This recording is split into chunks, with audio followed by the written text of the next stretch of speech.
Donc le la fallait azobeta Alphonse Massamba Diba. Les ali stade pour na bango stade monene. Et pas na biso c'est minimisable être aux on va faire mais ceux qui attendent ici à moi les sous ils ont compte dans un record historique qui est la République démocratique du Congo.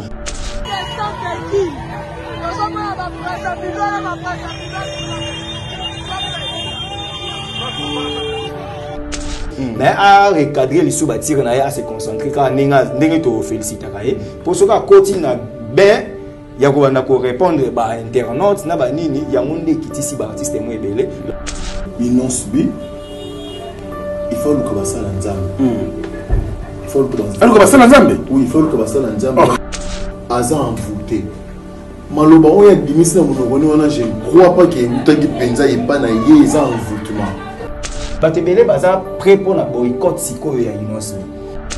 À force ya luka ko contredire ba propos ya bato ko considérer comme adversaire, ya ngomoni ko momeme na libulu. Mais ayeba ya ngo, omoni ba artiste belé ba non connaître ba shit na banka na ba émission. Luka pena basala nzambe ya solo ba sambela yo ba délivrer yo ba désenvoûter yo.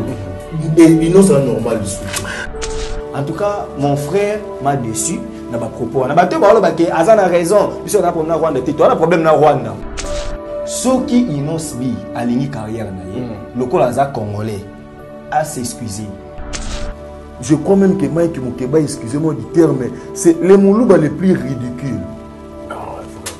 Non, c'est les Moulouba les plus ridicules. C'est un député provincial. Moutango Aloba, Moulouba Halobi Bozaboy. En tout cas, Franck Stéman, moi je suis Kassayen, oui. Mais est-ce que tu as dit que Boba, Steve n'a pas se sentir en insécurité? Et mec, le fait qu'il s'est taisé, qui ne dit mon consent. Quand ça vous disait, il a confirmé. Et il y a Ozolobake. C'est que vous avez d'accord, on n'a pas proposé.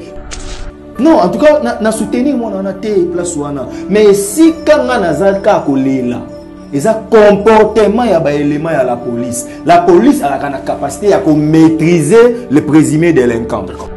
Policier, moi, le moins qu'on a des chiro shot na katikati ya makolo. Et je interpelle la police ya Congo. Pour éviter sensationnellement quand on s'est pris notre pour bomi mutu pour kangi mutu quand on s'est pris notre pour ça la musala mala muzo battre la bateau ba votagier na ba bazaka contrer C&C Service Fret. Pour envoyer vos colis à Kinshasa, Matadi a un prix défiant toute concurrence. Une seule agence maritime, C&C Service Fret. En France, 23 rue Anatole France, 94 400 Vitry-sur-Seine. Référence SK Exotique. À Kinshasa, immeuble Beaumaillé Musique, 2 rue des Avocats, Limité, 1er rue, Funa. Référence en face de l'église du pasteur Wallo. Les départs se font 2 fois par mois par container. Paris, Kinshasa, Paris, Matadi. L'enlèvement se fait à votre domicile en France. C&C Service Fret. Au Tietembe, au Moniango.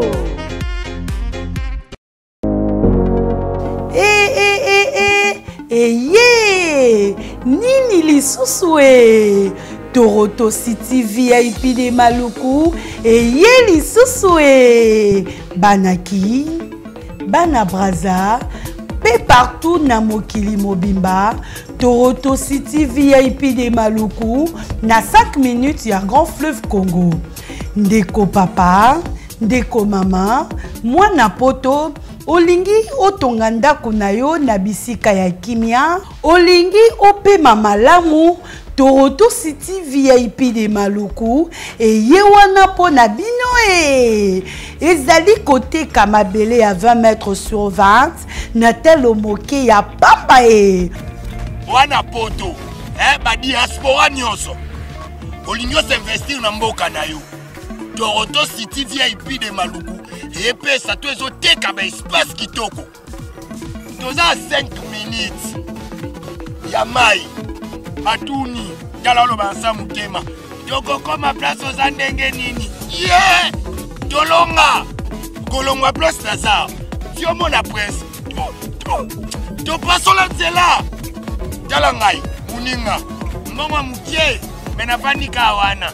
20 sur 20. Olingi Oliambisi, ba fruit, Natalo Moke, Kimambango welela zwa mabele na yo na Toronto City VIP de Maluku. Tozali pembeni ya zone économique ya Maluku, pe pembeni ya cité Vodacom. Pona ozwa esika na yo na Toronto City VIP de Maluku, eza simple. Benga Papa Willy Mafuta na numéro oyo +1 90 57 30 15 40. Toronto City VIP de Maluku. Esika esengeli pona moto nyonso apema na kimia. Bana poto, venez voir Toronto City VIP de Maluku et vous allez être voisin de tout ça. Vous allez vivre tout ça. C'est formidable, c'est tout simplement formidable. Wow.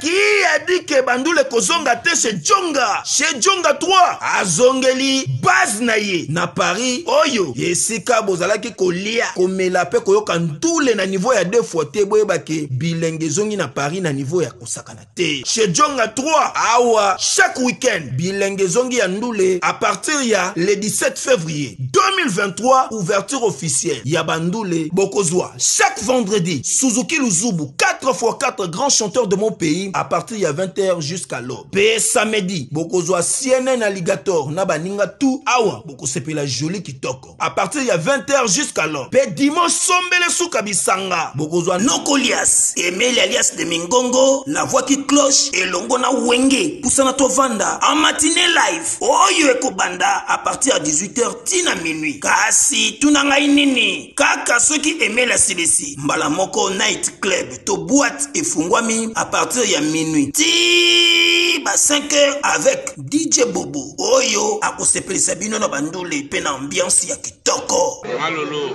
Oui frère, Babi Djonga. La Congolia.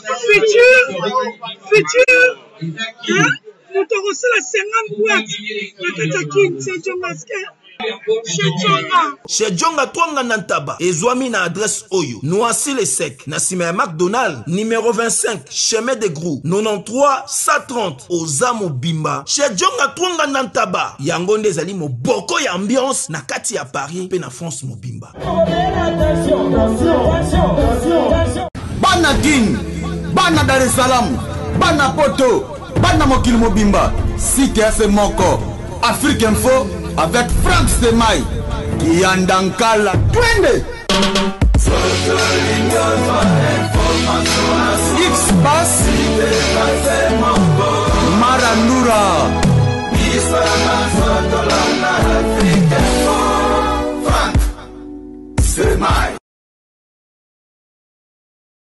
Alors, Bandeko Balande, Mbote, Boye Bolamu, les émissions, pour Namboka. Pour Namboka, boye bien les émissions de concevoir pour Nabino, les alliés, Kolobela Mingi, actualité politique surtout, les alliés Kolomine bien sûr, Namboka Nabiso, la République démocratique du Congo, boye déjà que Mokozamboka a son séjour en Chine, donc ça on a 4 jours. Hier, Azala qui devant la communauté congolaise, vivant bien sûr en Chine, donc on va inviter Nabiso, il y a les lots et puis qui marche et opposition et puis tout ce qu'il y a eu bien sûr autour, l'arrestation et le procès Mike Mukebai, ensemble naba alors Steve Kambanga à gauche c'est Kambanga Mbote Frank Stemai, Mbote na bande retour biso à travers Africa Info, vous belé. En tout cas merci pour l'invitation, Mbote na co-débatteur nanga qui est un condisciple depuis longtemps au Sangoma. Merci vraiment pour l'invitation, je suis flatté. Merci beaucoup. Au Sangoma. Pour la deuxième fois, Mbote oui, pour la deuxième. Mbote Frank Stemai, Mbote Pena Steve Kambanga. Très bien. Alors, Naban Ronsard, le président de la République, Félix Antoine Tshisekedi Tshilombo en Chine, je crois aux Bandeko Talabiso, au discours hier devant la communauté congolaise. Un mot par rapport à ton séjour? Oui, je suis content. 4 ans et demi après mandat naé, à se rendre en Chine. Parce que moni partenaire ya kalawana o to benga ba occidentaux bango baza mingi wana ka pona opesa ba leçon bossa la boité, bossa la boé, bosong sa boé et puis ba leçon ba pesa tango ezo arranger bango. Tango ba moni ke ezo arranger bango te ezana ba intérêt na bango te ba beti kara neti likamba ba M23. Moi ma kelelo nga na yoki bango ba sali ba communiquer rapide yo ba bimisi na ba marche salama ki wa soki baza pe prompt bongo na guerre ezana est, je crois même que les guerres ont des Cécile kala. Donc 2 poids 2 mesures on a ils a bien été mais alors que Chine. Bon, c'est vrai, les Chinois ont des dérapages dans Bango et tout, mais au moins, Chine, coopération dans Bango, tout le monde a des résultats, pas seulement dans le Congo, mais même à travers l'Afrique. Sur le Tali, et l'héritage, Joseph Kabila, Robert Telanango, Toloke, a tiqué Libiso, en termes d'infrastructure et tout, ils ont coopération avec les Chinois. Ils ont des Belges, ils ont des Français, ils ont des Américains, ils ont des Tchakimbon, oui, notamment Banzela, ils ont coopération, boulevard Lumumba, élargissement, il y a Sendo et Triomphal, boulevard du 30 juin, même certaines autres routes, ils ont coopération en Chine. Et c'est vrai. Accord où il y a Joseph Kabila qui n'a pas d'entreprise chinoise. Mais le président Tshisekedi de lobby, il a accueilli le président si pour signer le contrat du siècle. D'accord. Alors, tous les là communiquer ou sanctionner rencontre na bango parce que déjà les deux sont en minute ba kutani déjà na président Chine. Alors tous les là communiquer ou sanctionner rencontre wana peto yeba ba accord nini ba signer na ba domaine nini en tout cas tous là ba chinois na expérience bazana ngo na technologie bazana ngo ba ya ba tongela biso ba chemin de fer ba ya ba tongela biso ba pont ba ya ba tongela biso ba nzela ba ya ba tongela biso ba université ba stade mais il y a bonne qualité ezala te ya ba ya ke ba nzela o ekutaka autant le colloque qui moyibi bukati mbongo po tongela biso banzela oyo 3 mois 4 mois po komi nongo tobora do ba ya batonga banzela o batongi pe na ba pays musu ya Afrique tout comme pe batongi pa na bango moko. Merci. Donc c'est une bonne chose. Alors Steve Kamba la même question, Mokonzamo enfin 4 ans après a décidé à se rendre en Chine parce qu'à mon des lots quand même Chine a un partenaire en Afrique. Ouais, merci Franck Stéma. Déjà d'entrée de jeu Mokonzamo kazana droit. Oui. Il y a des places à Lingi pour un état souverain, un nini, to état nini, où il y a collaborer pour un avantage, il y a un territoire où il y a diriger dans le monde. Et ça bien la Chine, sauf que ils ont un retard par rapport à la demande de Nabiso. Tant où il y a plus na bolingo ya ba américain, plus na bolingo occidentaux, biso ba to moi averti avant to yebisagi en tout cas bande wana balali sarabiso. Bandeko balali sarabiso, bandeko wana bazara plus na besoin d'intérêt na bango. Eza na savant moko, azaki président de la République, il y a France, un diplomate. Yenda loba yango ke entre les États, ezaka nango na amitié te. Ezaka na intérêt. Je crois que c'est Valéry Giscard d'Estaing. Ozomona ke bango wana ba occidentaux, ba yebi ke na kati ya ba État bolingo ezarate.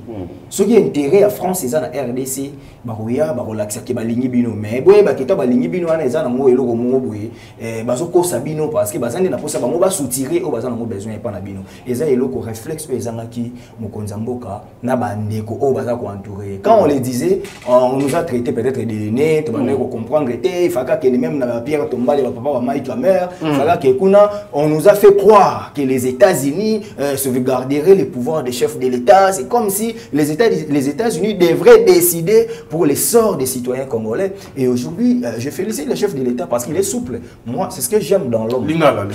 Cause à dynamique, voilà. À sa dynamique, à la souple. Au moins, et là, dans la vie, et là,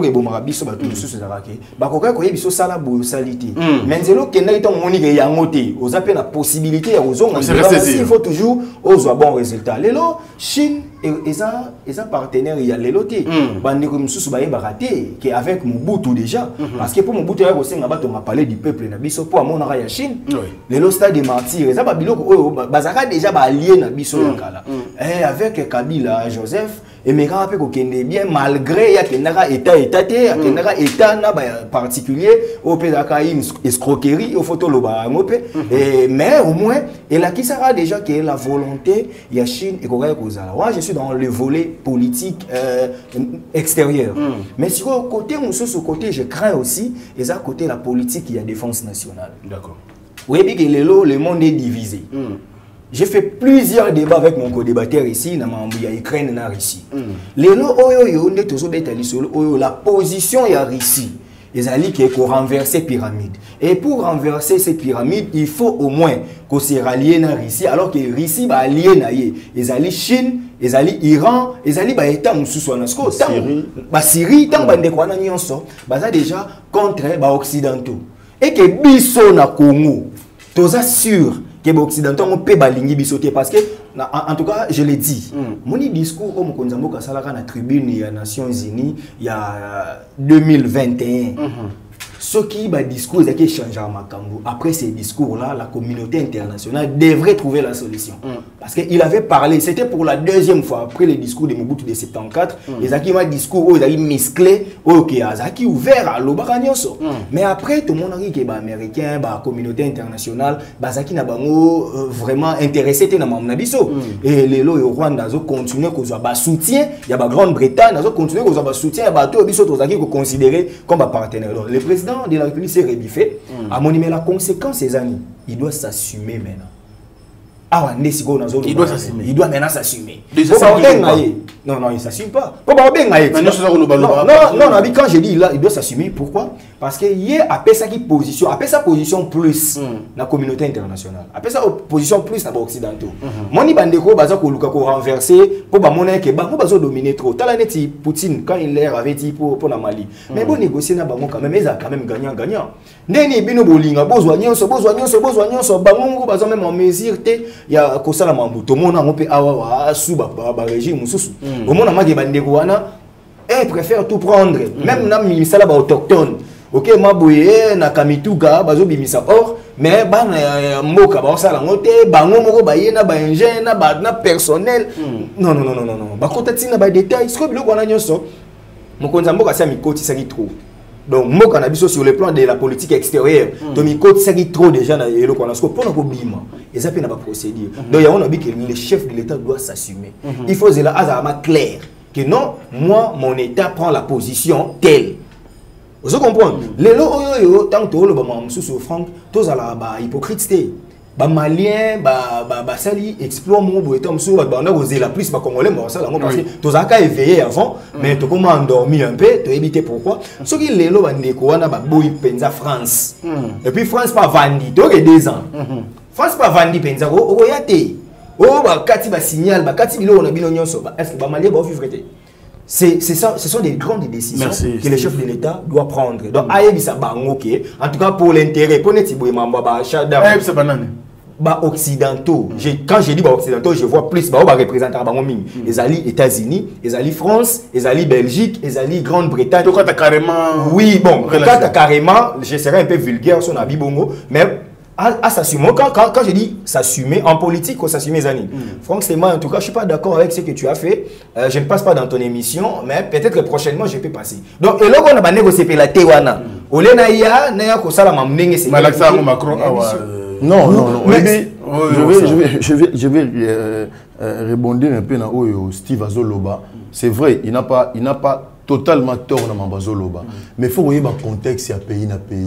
Au moins, même Joseph Kabila a eu le pouvoir en 2001. À ça, il ronde dans le pays. Peut-être que les parce que les réseaux sociaux, il le président Kembo. Joseph Kabila a eu le pouvoir en 2001. Après assassiner Papa Naye, Joseph Kabila a tambolaki Mokili, a Kendaki na Maison Blanche, a George Bush, a Kenda Chirac, a Yambaye. Et d'ailleurs, Chirac est parmi les premiers présidents, il a pays membre permanent du Conseil de sécurité, et accepté que Joseph Kabila, aux hommes, mais après toyebi bango ba préparer qui mbetu pour que azala élu en 2006 et puis dans bango ba ko se retourner contre yé ozomona ezape expérience exercice ya fonction yango nde oye ba place on a ko déjouer bango ndeni personne na ko sala bango boendeni ce qui demandait à Félix Tshisekedi ya ko continuer na bras de fer au Joseph Kabila atika ki pays na biso na ba occidentaux balinga ki Tshisekedi te parce que balinga ki akende ka ndengo wana pour que ba ramasser na coup d'état moko boto na loro mo boy alongwa na pouvoir. Le président a très bien joué sa carte. Il a très bien joué sa carte. Attendez deuxième mandat, peut-être tu serais de l'élo pour reconnaître. Il y a 2 ans, il y a une année, il y a 2 ans, Bazaro Lobanine, et Lilingi ya Pamba, Pantin, Bafinga qui est nyonso. L'élo Bafinga qui est bon, Barumo Bengue dictateur. Donc ça veut dire qu'il faut que Zelamutu ayebi comment il joue ses cartes. Ayebi comment il joue. Il y a aussi attendre histoire Congo te ko bande indépendance l'élo. Pays na biso to souffra déjà un problème congénital. Depuis pays na biso o ezala qui créé depuis ekendaki na maboko ya roi Léopold ti e comme na nini aya ko céder na Belgique ti te comme indépendant déjà on était mal parti. Le pays na biso oyo so ozui musée o angaki aya ko longola biso na koloba na kati ya nzungu oyo ba chaka biso baboma ye ozomona. Si on l'a dit histoire bien franque au monde que RDC déjà dès création depuis Léopold a été colonisé a État indépendant du Congo avec comme Congo belge et tout. Déjà au Talika ba grande puissance ils étaient là ou elles étaient là pardon aux États-Unis, aux France, aux Vatican. Il y a au moins puissance aux églises catholiques dans le Congo, dans le pays Moussouté, mais ce qui est au Congo Brazzaville, c'est l'église catholique qui prédomine là-bas. Ce qui est en Côte d'Ivoire, église catholique. Mais pour un Senko na biso, pour un église catholique na biso, a plus écouté à l'international que l'église Moussouana. Parce que déjà dès le départ, nini diplomatie na biso et tamboula na troïka. Belgique a un membre permanent du Conseil de sécurité. Belgique a une puissance déjà. C'est vrai, a abrité siège à autant et tout, mais Belgique, en termes que ce soit militaire ou économique, a une puissance à ma capacité. Alors, comme il y a une puissance relative de Roloba, a colonisé un grand pays comme le nôtre, voilà comment ils se sont partagés les intérêts, l'église catholique qui ont évangélisé pour que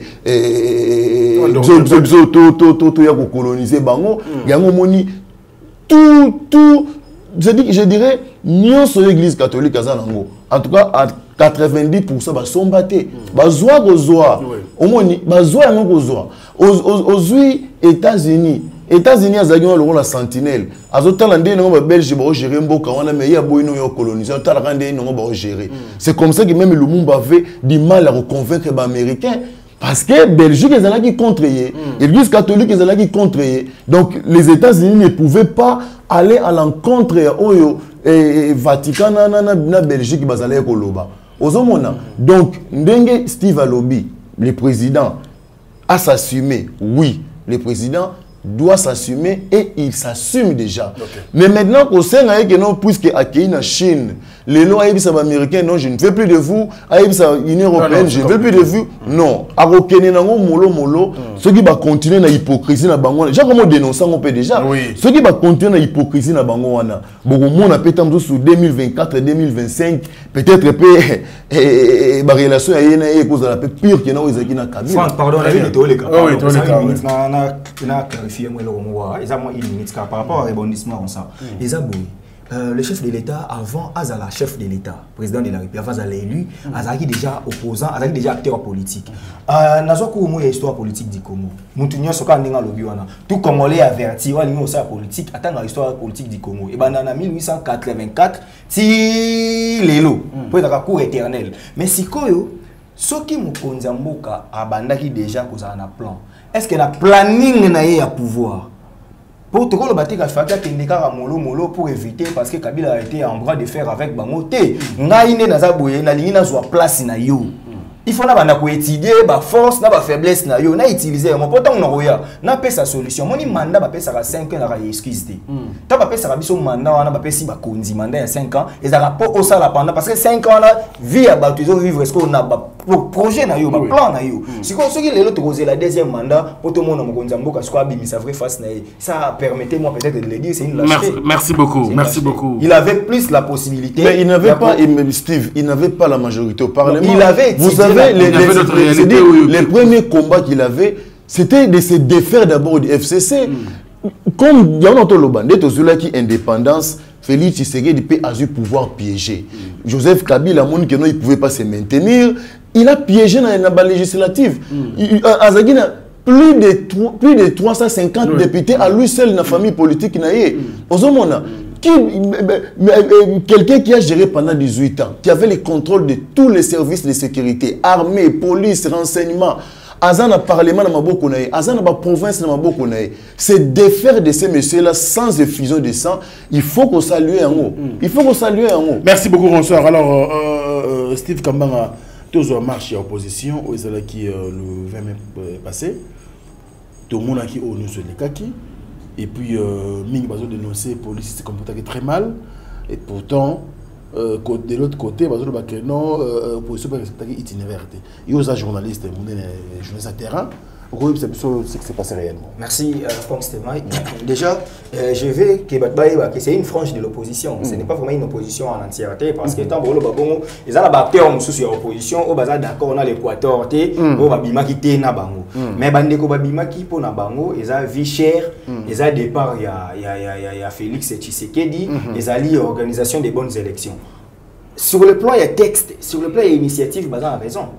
Baza a torté et raison à niveau ni quand c'est un balo ba vie cher ngai yo on ça ndé toza na plateau oyo na muta filmer biso merveille ayibi ke bilo na Congo eza yo matati ezaka droit ezaka nango droit pona wana nga na kondana ki bango d'accord pona wana na kondana ki bango et puis siko eloko Félix va parce que bilo mati eloko nga na sepela ki na bango non mais c'est une question Félix va que ne pas bilo mati oyo avant ezaki ya komatati oui.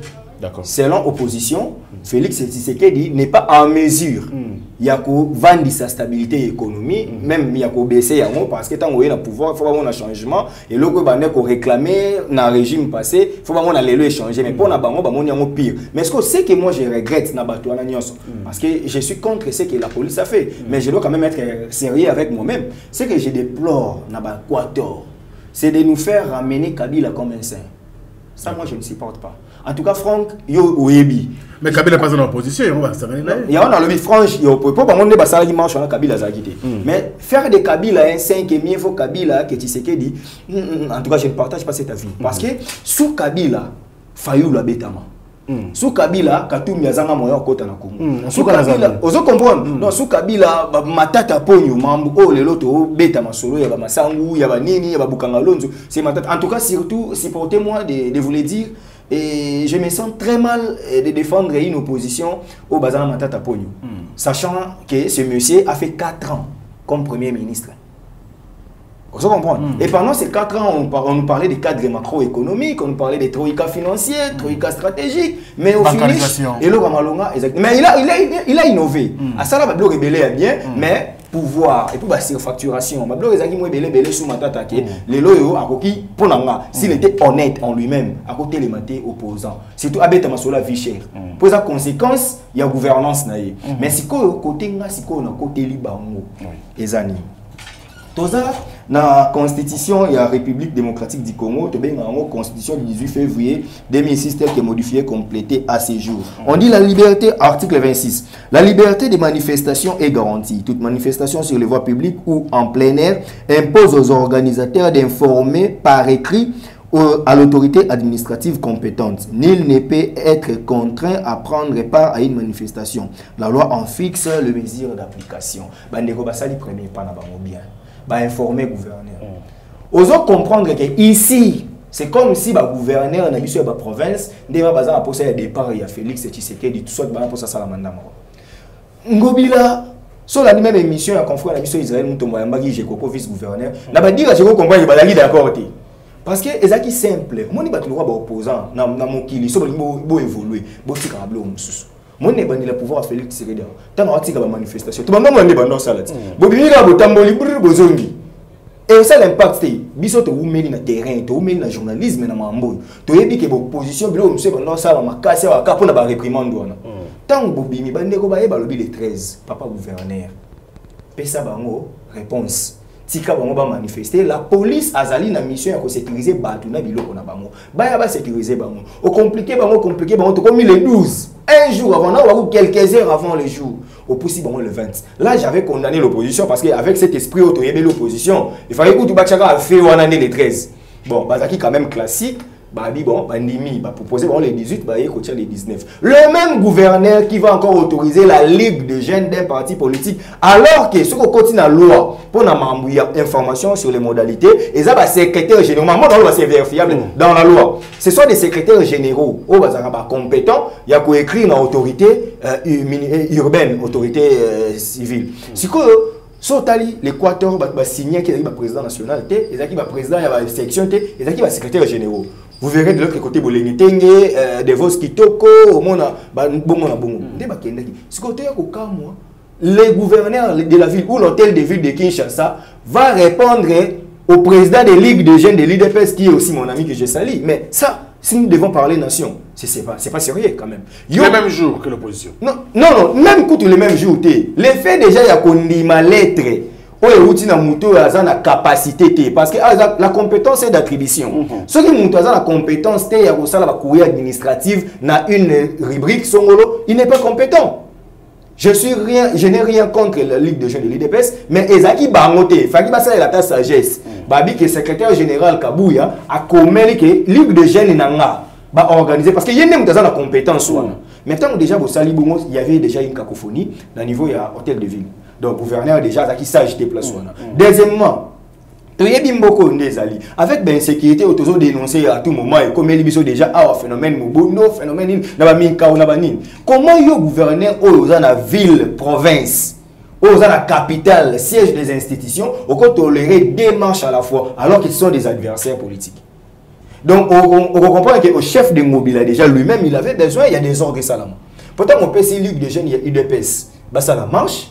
Au même moment que Bandekouana et l'opposition peuvent faire ça la marche. C'est-à-dire, il y a un problème. Kabola est itinéraire. Itinéraire, il y a un Kabola, parce que les loyaux, tant que vous avez aussi besoin de sa combi, vous n'avez pas de peuple. Alors que Bango, tant que les 13, vous avez des itinéraires.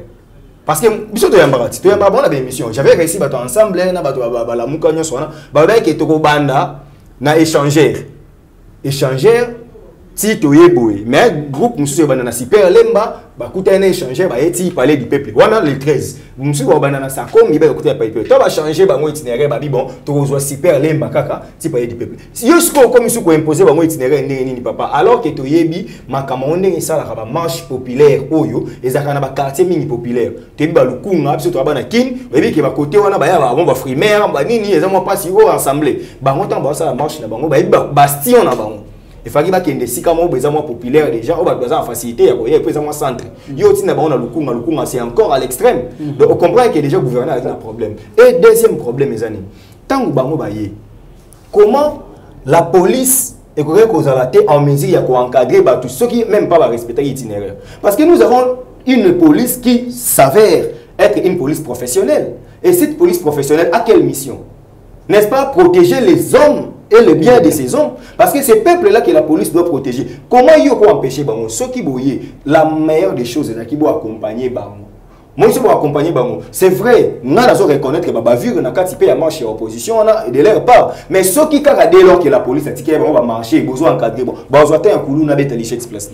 Donc, on peut comprendre que pour finir, on comprend que ils ont déjà une bêtise au gouverneur à comprendre que ceux qui ont dit bango va marcher na bango na kimia mambelinge à la propre que na ndenge ya ke koluka a réprimer et puis le nango la même police na monaki na ministère des droits humains ba condamné il est là ba condamné comportement il y a ba élément dans la police parce qu'il faut que tu aies c'est pas la police congolaise les éléments de la police on va commettre ba vu maintenant ces éléments là bazali na fonction ya mboka. Donc, comme ils sont fonctionnaires, il y a l'État, carrément que l'État moutou est responsable pénalement. Donc, les alliés il faut qu'on veille parce que bah tu as une difficulté. Bah tu as droit d'y mettre en vendre d'abord ta guetter. Attends tu as un pouvoir de l'ingati mais qu'il a compatriotes na biso tanga tout ça. Mais c'est pour éviter cela, il faut qu'il y ait une police professionnelle. Merci Steve Kambanga. On s'en goma. C'est battu au biloko mi balé mi ça tona yo kiawa. Alors on nous a vraiment très sérieux non tout ça qui na biso na ye parce que neye mon corps moi ba divergence c'est ça donc à mukie to qui na biso neye mon corps. Alors malobanga yo merci na ye na ndenge à relayer qui peut communiquer un ministre des droits humains excellence Albert Fabrice Pouela juste après manifestation tant à Taliba vidéo à Taliba nini il a fait un communiqué et c'est pas la première fois. Oui depuis tous allants là ministre il y a droits humains. C'est la première fois. En tout cas, je l'ai dit en toute humilité. Oui, je l'ai dit en toute humilité que c'est pour la première fois, ministre des droits humains, à ma position, où parfois ils ont arrangé dans le gouvernement, mais il les prend. Aux hommes, sur 8 ans où Excellence Tony moi va désactiver l'élève via Saint-Georges. À ça, qui m'a communiqué pour nous dénoncer. Après, collègue communiqué conjoint réinsérer dans un système éducatif congolais parce que désactiver aucune école mais comme il non bon sanctionner mais école il a intervenu sur les Kambouya ndenge bazo mema bakulu na bakanya makasese a dénoncé qui peut yango donc lui il n'est pas là par rapport à Beta Maboko si c'est bon il applaudit même ambassadeur des États-Unis tango ayaki na cabinet ministre Ayambaki aebsa qui est excellence vous êtes la conscience du gouvernement. C'est-à-dire, place au gouvernement, il y a matière, il y a respect des droits de l'homme, il faut toujours interpeller. Sur le Tali, dans Genève, il y a 1 ou 2 jours, on a de leurs vidéos, rencontre Moto Salamana dans Genève, ils ont évoqué ça. Et sur le Tali, ils ont parlé. Ils ont évoqué les communiqués du ministre. Donc, on a communiqué et sauvé même le gouvernement. Pour dire que même le gouvernement a condamné. Sur telle même attitude, il y a VPM, il y a intérieur, au tel même président de la République qui est mondial, qui est la batouana, même le gouvernement a condamné. Maintenant, ce qu'on a marche en haut. D'accord. Steve a dit que non, gouverneur, il fallait marcher dans bango et tout. Oui, Steve, tu as raison. Mais l'information gouverneur de la ville à Zanango, sur les plans sécuritaires et consorts, l'information service de renseignement à Zanango, l'information VPM intérieur à Zanango, Nangaïna Steve, na Frank Stema, na Badota la visite à Nangote. Bango gérer la sécurité, pourquoi on ne se pose pas la question que depuis le président Tshisekedi a eu pouvoir, la Mouka, déjà la configuration dans la musique et consort organiser la marche c'est vrai moi journaliste caméra et tout mais jamais pourquoi se poser question réponse ils ont engagé analyse c'est que les Congolais doivent savoir Moïse Katumbi Azan Moutoumoko très dangereux. Moïse Katumbi. Oui. C'est quelqu'un qui est prêt à tout pour avoir le pouvoir. Vous ne savez pas des millions qu'il avait dépensés dans le lobbying pour obtenir d'abord que Joseph Kabila soit la candidat présidenté. Et enfin, Joseph Kabila a Kende. A imposé candidat n'a été comme un successeur. Ce monsieur-là a dépensé beaucoup d'argent, beaucoup de millions dans le lobbying, dans la presse internationale, dans nini. Il y a un plateau, il y a TV5, il y a France 24, il y a RFI, il y a BBC. Toutes les grandes chaînes, il y a sans qu'il ait évoqué Moïse Katumbi. Même si Joseph Kabila, la réconciliation, c'est une réconciliation de façade. Dans côté Joseph Kabila, et ça, réconciliation des façades. Parce que Joseph Kabila a retiré jamais Moïse Katumbi. Au début de la politique, je préfère un ennemi qu'un traître. Ce qui Steve a un ennemi, n'a pas toléré. Mais Steve a liananga, a melananga, ayabi ba secret nanga oyo na mona ki aza mutu nanga na talisa ye ba point fort na ba point faible nanga tango a trahir ngai nini etumbu na ye ezaliwa Judas tango a trahisaki Jésus-Christ etumbu na ye il est allé se pendre lui-même à Koufa et sort wana elandaka tous les traîtres ozomona discours ya nini ya ko flirter Kabila Jean que no ba mukebai bazolo baka je dis Kabila boyeboy bazolinga mo ba attirer sympathie à Kabila mais ceux qui oublient Kabila n'est pas partie prenante dans l'élection Kabila n'est pas partant à s'enrôler na été na yena PPRD na ba s'enrôler donc botika Kabila en dehors ya makambo omoni marche o salamaki oyoyo il y avait infiltration dans marche. Sérieux? Oui, il y avait infiltration. Mais Franck, marche une marche qui est partie de Kianza à Kianza. Donc, balongo na bonga na Kianza, ba suki peka na Kianza, mais lobby ici. Parce que l'objectif est là qui to compter ba mort. To compter ba mort. C'était ça l'objectif. To compter ka bibembe. To na posa ko tambola te, to na posa ya ko sala quoi que ce soit te, to na posa ka bibembe. Baza ba leader. To na posa bibembe eloko et l'obisara communauté internationale yangwana koko compter bibembe. Objectif na bango ezala ki yangwana. Tala Moïse nini vidéo ya Moïse Katumbi ndenge azo kima na mutuka. Soko tali batali vidéo na bien au moment vraiment que à côté batu batelemi na bazo solo na bango bazo seka na bango et puis Moïse Katumbi qui sort comme une pute a autre ko yiba client bongo na nini na chambre hôtel azo kima mbongo mbongo ne côté la mutuka pour kima na mbongo bato tala bien image na tala ndenge Katumbi azo kima pour comprendre scénario donc nyonso oyo azo sala na ba caméra sima bazo zoya yango ba yebi ndene ngo ba kolamba yango pour ba teka ngo na mokili mais ils oublient à l'ère du numérique il y avait des gens qui prenaient aussi na ba téléphone na bango oh déjà ba fuita qui image ba tu peux analyser ba moni mensonge na bango ozomona nazo répéter que marche wana ezalaki na infiltration Franck Stemai pardon Franck Stemai au voyageaka Steve a voyagé à voyager. Attends à Genève, siège à droit de l'homme. Attends aucun pays où ils ont exemple de démocratie. Au monde où on marche à opposition, tchele yango ba panneau. Au monde où on marche à opposition, bazo distribuer ba tract. Ba tract to yebi zalaka ba pesa na kuzu. Steve va se marche na bato IDPS. À couvrir la marche à IDPS. À Yébine, non autant IDPS à opposition, comment il faisait pour distribuer des tracts? Il faut que ça, on a Kouzouba, on a même pas illuminé, ok, yo, bora qui va tracte na balabala pour yo kangayo. Mais les noms, yo, ba tracte comme ba yepena, ba PC strict, yani, Steve na balabala, ba PC brick qui n'est ba tracte. Yo, ba PC, yo, bozo distribuer na batu boye sans que ben inquiété bino. Et mouton a besoin de traiter des dictateurs. Besoin de traiter des dictateurs. Bino bozo organiser marche à la veille à marche Moïse Katumbi qui va aller faire des opérations de séduction accueillir na kanlu robimisa batu na ba maternité kobimisa batu na ba hôpitaux accueillir na changu ko na des trésors pour tout to moni na foule ya batu ça c'est la communication qui a que la trésor pour tout na changu bato bantoura qui est to yebi oya sola ki na bango to yebi oya pesa ki bango. Parce que ce monsieur-là est prêt à tout pour salir. Il est prêt à tout pour prendre le pouvoir. Il est prêt à tout. Et ça, c'est la liberté de Rosanna Bambiso. Mais à ça, on a que makile batouetanga. À ça, on a que acha le pays à feu. Ce monsieur-là, Moïse Katumbi, je suis content. Analyse Steve Autosala. Fayoulou peut avoir ses défauts et consorts, mais je félicite Mouzito. Je l'applaudis même. Ndenga boye ko sangana batwana, so tali même ba déclaration Mouzito non.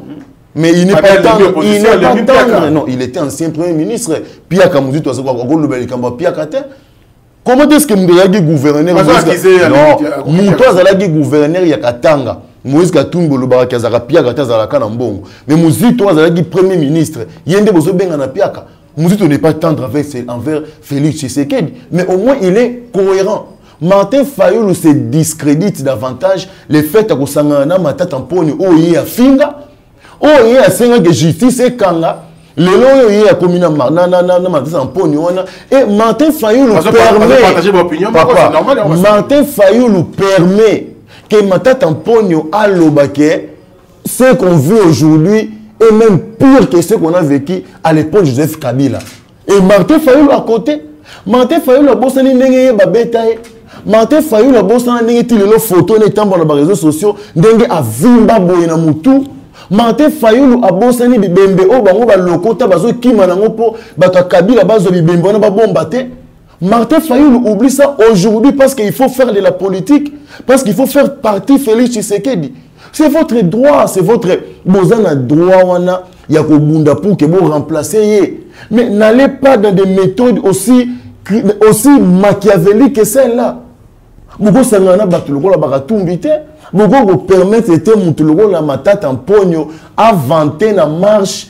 Ok, oh banos ba yebi lelo ba rosi mukendi ba kufa ba Thérèse Kapanga ba kufa ba nani les jeunes garo quoi ien sa kufa na lemba wana ba Hussein Ngando ba kufa sans ko compter bato bana ba kombote bato ba tumba na nini na permanence à IDPS président la biso lelo Félix Tshisekedi lui-même aussi abika na liwana ba tumba soki pe la sola la na permanence jour on ande lelo azara invité banga ba tumba et lelo Martin Fayulu permet que Monsieur Matata Mponyo a que nous avons bongo et puis Fayulu la vendre pas bête dans maboko. Non mais franchement, je pense que même bateau balingara Martin Fayulu celui bataille lo ande wana, il faut pas réfléchir les sous pour na kotala nini honnêteté nani ya combat Martin Fayulu. Tout ce qu'ils font là même au bateau ça lobi na nini na boulevard wana. Moi je suis passé par là. Aux hommes on a moi quelques nombres de militants, il y avait beaucoup plus de policiers. Là, les journalistes. Mon frère, moi j'ai vu ça hier. Il y avait beaucoup plus de policiers, les journalistes. Mais les militants, je suis passé par là hier. Aux hommes, objectif est de créer quand il y a des ordres. De créer quand on parle de nous. Oui, opposition, il faut. Papa, opposition, il faut exalaper, opposition, exalaka. Mais attends, quelle est cette opposition? On a compté ça Félix Tshisekedi où ils appellent puissante que l'Église catholique. Yebisangana. Opposition nini oyo lelo eza plus puissante que l'Église catholique. Lelo oyo Ambongo cardinal Ambongo so azoteya na église bazela rasuma teya Ambongo te. Yo so mona so bazotuna lelo cardinal ateya gini. Bazanga bayeba déclaration politique ni nango cardinal la sali. Tant qu'on marche salami, c'était le samedi hein. Dimanche il fallait à teya. Bazako zela homélie Ambongo dimanche à Kolobanini par rapport à marche. Bazela rasuma teya neti bakoma ozela nini déclaration inoma au sein de la politique. Même Joseph Kabila en son temps l'avait déclaré dans Jeune Afrique. Alobara opposant na Congo, c'est le cardinal Mosengo. Il n'avait même pas cité Etienne Tshisekedi. Alobaki opposant na El Bosso eza dani cardinal Mosengo. Ozomona mais ce que soki ambongo otambwana il y a ça ba déclaration na zo loba tambwana bon quand on est bango lorsque vous le faites dans les limites. Il y a respect à la loi. Qui va vous inquiéter? Qui va vous inquiéter?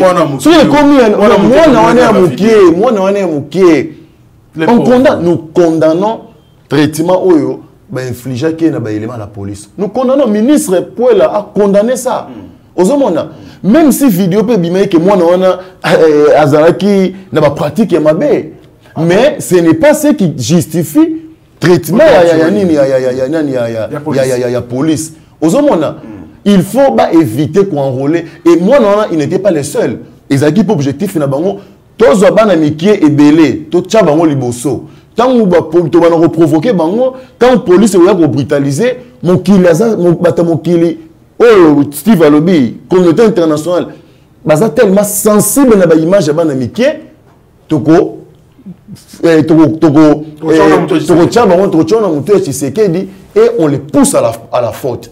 Et je dirais certains éléments de police na biso pesi occasion que balobela bango, mais malheureusement pour eux communiquer un ministre des droits humains et atténuer makele nyonso bato bakwa kosala par rapport à ça. Très bien, merci Rosa.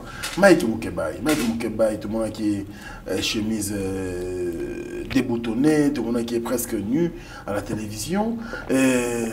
Aujourd'hui, il est aux arrêts, tout le monde qui est procès naïf, j'ai bandit quand même, mais qu'il va continuer vraiment à affronter. Tant qu'on a un député traité de la sorte, quelque part, ça fait aussi, ça fait très mal.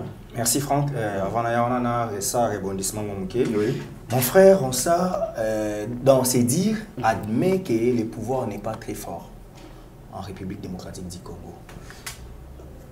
Parler de Moïse Katumbi, naba malice,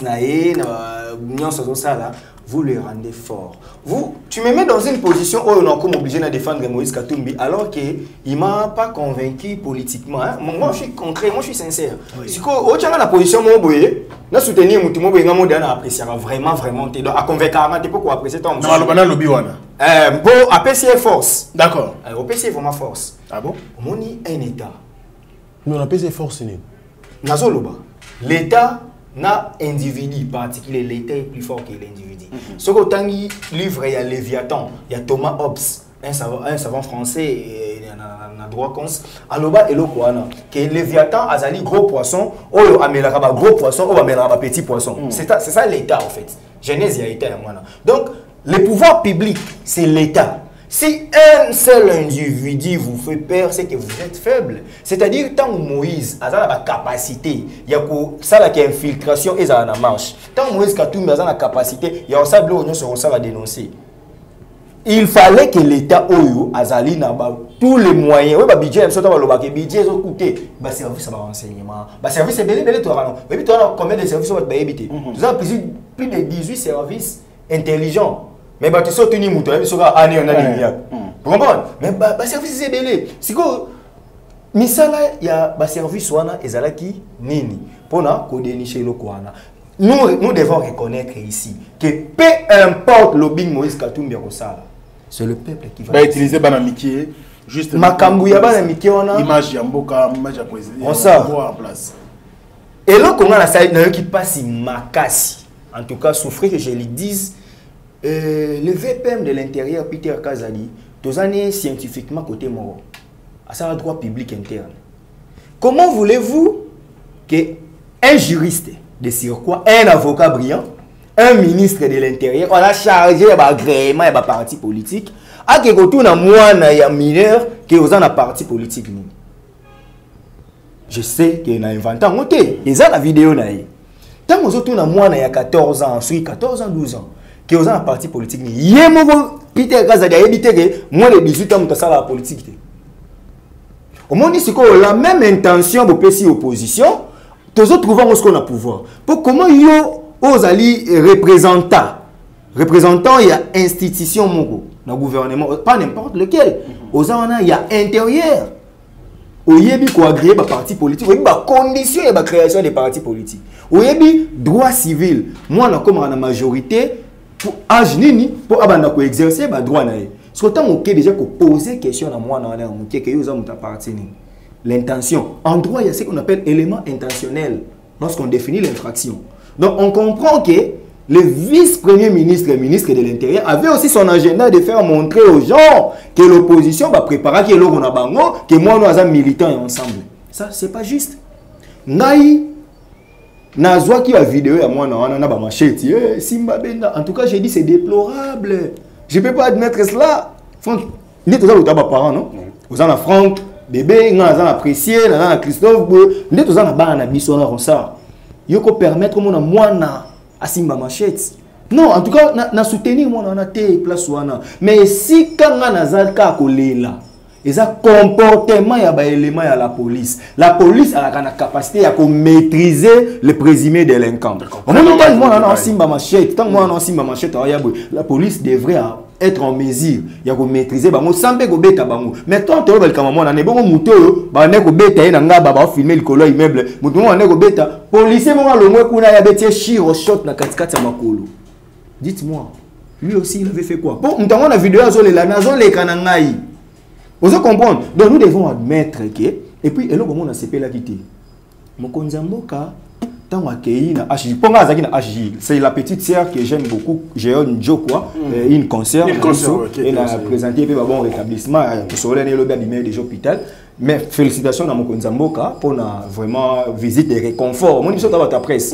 Les lois et concert, il faut tout mon accompagnement, ça nous a motivé aussi. Dans le terrain parce que c'est Simbi et Baby. L'été hollandais là. Moni, ça c'est bien. Je félicite le chef de l'État pour cette action. Côté na mon a vraiment fait humanitaire. Contrairement à la précédent, c'était un peu compliqué. Mais et là qu'on a qui passe, le président de la République qui dit à un policier, un chef de la police, que vous étiez professionnel pour avoir maîtrisé des voyous. Le chef de l'État doit savoir qu'il est le père de la nation. Il doit éviter des langages qui peuvent déranger les autres. Si vous avez un opposant, un voyou, alors que Yomoko Osali, 3/4 il y a vu dans opposition. Parce que Papa Etienne, depuis 82, a commencé opposant. Donc, moi, Nanaye, on a déjà, non seulement moi, biologique, mais moi, idéologique, oh lelo, à sa président de la mission, c'est-à-dire de 82 à 2019, à Salaki, opposition. Si Kabila Bengango voyou, ce Kabila Bengango voyou, ce n'est pas une jurisprudence, on doit les condamner. Donc, c'était imprudent pour le chef de l'État, qui est le père de la patrie. Obenga ba opposant na yo ba voyou, c'est pas bien. Et puis le même policier le 19 septembre 2016, ngai yo la na caché tant bakanga. Na 2016 bakangi biso pour couvrir marche opposition. Le même policier a arrêté Félix Tshisekedi de l'action du chef de l'État. Maintenant en 2016, il était amateur, il était délinquant et aujourd'hui il est devenu professionnel pour avoir maîtrisé l'opposition. Nous devons éviter certaines choses. Le dossier Mike Moukebaye. Le dossier Mike Moukebaye, en tout cas, nous avons affronté parce que dans le fond, je condamne déjà honorable Mike Moukebaye. Parce que nous sommes honnêtes, en fait. Moi, je suis journaliste, je ne suis pas opposant radical, tout ça. Je dénonce. Pourquoi? Parce que déjà, dans l'éthique et déontologie, on s'en va y cours en LD, on nous montre même la façon dont un professionnel, à cause de là, on se comprend. Si vous avez un professionnel des médias de formation, un député provincial, justiciable dans la cour d'appel, si vous tant que vous avez une marche, ce qui va débouter, est-ce que trajet à l'on marche, si vous avez na plateau, au moins certaines choses, et tout ce qui est un peu sensationnel, il faut éviter d'être superflu. Et puis, bilo, on sous temps sur le plateau, il y a des causes incendiaires, que Tchaki Bembawana, Poakanga Kabila, tout ça, il y a des circonstances, et puis, collègues na yo, yo mongo le cas na plateau, même l'émission na je crois dans en Afrique Info, na sala na Mike émission na, oyo albimisa mamwa ça foutant babebani. Mais comment Moutango a loba en tout cas, Franck Stémaï, moi je suis Kassayen, oui. Nazara d'accord, tu n'as pas rebellé dans le Mboka. On a lobby, ça prouve que Nazara loé à ma tribu. Mais ce que tu as dit, Steve n'a pas se sentir en insécurité. Alors que moi je milite pour que Mboka soit là bien. Donc, ils ont propos à soutenir. Et mec, le fait qu'il s'est taisé, qui ne dit mon consent. Quand ça vous disait, ils ont confirmé. Et ils ont battu. C'est vous avez d'accord, on n'a pas proposé. Donc il faut prouver combien combien parce que un tribal on a bloc on a des blocs. Non, c'est pas bien. Mais lorsqu'on a condamné Siko, c'est sur le plan de forme. En procédure pénale, code de procédure pénale, ça va moyen son négé au Cameroun. Invitation. Il est député.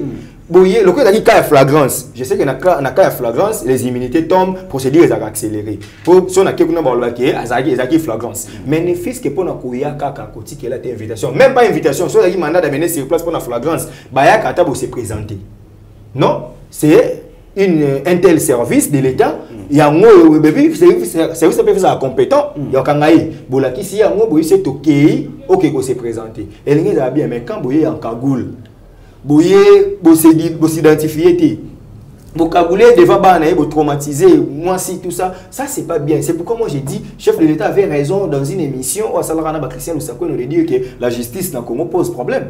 Donc les lots, nous devons faire ça attention. Bon ça, les lots sont aussi qui m'ont envoyé qui débrouillé et qu'on a raison et qu'on risquait d'écrouler le pouvoir au chef de l'État. Parce que tant que Bandekwana Boye Bokangi Moutou, le col a bandi, Boye Bisse place à quitter. Après quelques temps, Boye Kobimise Esko, et là qu'ils ont compliqué Baron sur les années.